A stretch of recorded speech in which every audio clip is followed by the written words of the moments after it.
Guys, আমরা যে quality নিয়ে কাজ করি সেই কোয়ালিটির বিষয় বলবো।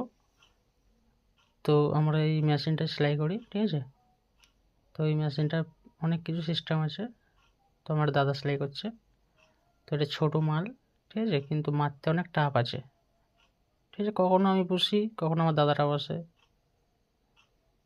তো আমি এখন ভিডিও করছি, তো দাদা এখন সেলাই করছে দাদাটা।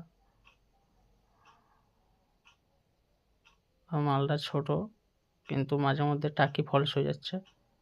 তো মালগুলো আমি খুলে দিচ্ছি, আবার দাদারা মারছে। আবার যখন দাদা যায় ফাঁকে ফাঁকে, তখন আমি আবার সেলাই করি।